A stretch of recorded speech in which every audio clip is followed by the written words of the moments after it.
Hi guys, so for today's video I'm going to be showing you how to make these really pretty Halloween bottles. So let's get started. The first one I'm going to show you how to make is the spider venom. You will need 2 bottles, food coloring, your labels, soap, and water. You will also need some other tools that I did not know I was going to use until later. And keep in mind that you don't have to use alcohol bottles or glass bottles at all. It's just what I used. It's what I wanted.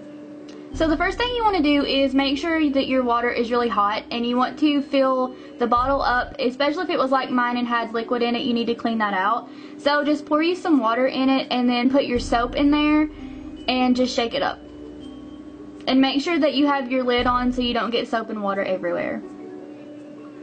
You also want to run your bottle underneath the hot water to loosen up the adhesive on the stickers that's already on your bottle, if your bottle has stickers. Something I found that was easier is to go ahead and take a sponge and scrub it off. It was messier that way, but it was a lot faster. The next thing I done was took a screwdriver and stuck it underneath the label just to peel that up a little bit. You could do this with your fingers, or if you had like a razor blade, just any way to get it off. This label was really easy to peel off, so probably didn't even need that, but just wanted to do it. You also need to run it under the hot water again to make sure all the adhesive is off. Now you want to pour out your soap and water, and there's going to be a lot of suds in there, and I actually had to do this underneath the bathtub off camera because I couldn't get the suds out and I couldn't get the bottle positioned right. So now you want to dry off your bottle. I couldn't find a towel, so I'm using a bandana.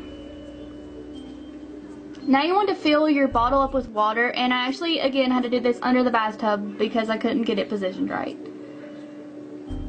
You need to fill it up till about right there so you have room to mix everything. Now it's time for your food coloring. You can pick any colors you want to. You can mix and match. I'm using red for this one because it matched my label, as you can see. So this is pretty much trial and error trying to get your colors right. It'll take a little bit to get your color the way you want it. You just have to keep trying with it. So once you get all your food coloring in there, you need to shake it up. I wasn't happy with the color the first time, so I did it again.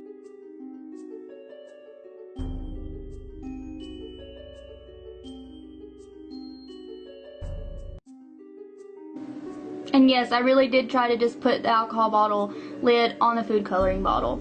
I'm an idiot. Make sure again that you have your lid on there tight, because if that comes off it will stain. So now it's time for your label once you're happy with your color. Now I bought these labels at the Dollar Tree. You could print your labels off yourself from somewhere online or design your own and just use some kind of adhesive to stick it on the bottle, but these were already a sticker anyway, so it's a lot easier that way. And they were just $1 and they're really pretty. And I struggled for forever with this. I laid my bottle down because it was a lot easier, and you need to get off any debris or dust on your bottle because it will create a lump in the sticker if you don't. Now this part is a little bit tricky because I didn't even get mine straight at all. It's a little bit off, but just make sure you have it where you want it because you really only get one chance with that. And you're done.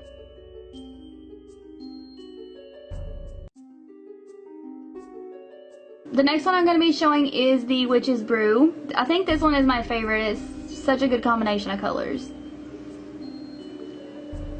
I picked green for this one because the cauldron that she was brewing had green liquid in it, and I tried to make it yellow but it just turned orange, so I'm using green.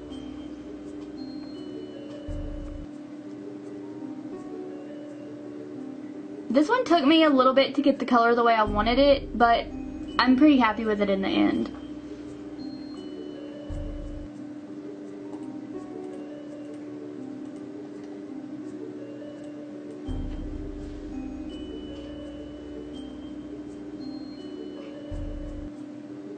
Like I said, it's pretty much just trial and error on getting your colors right. And if you mess up, you can just pour it out and try again. And once you're happy with the color, just stick on your label. I think I did this label a lot better than the last one. I actually think this one was straight. Also keep in mind these are not a permanent decoration, and you really shouldn't just drink straight water and food coloring. If you want to use something else to actually drink it, then put in some kind of green liquid like Mountain Dew. That's pretty much it. I hope you enjoyed this video. If you make any of these, send them to me on my social media because I'd like to see what you guys come up with. Thank you for watching. I'll talk to you guys in my next video. Bye!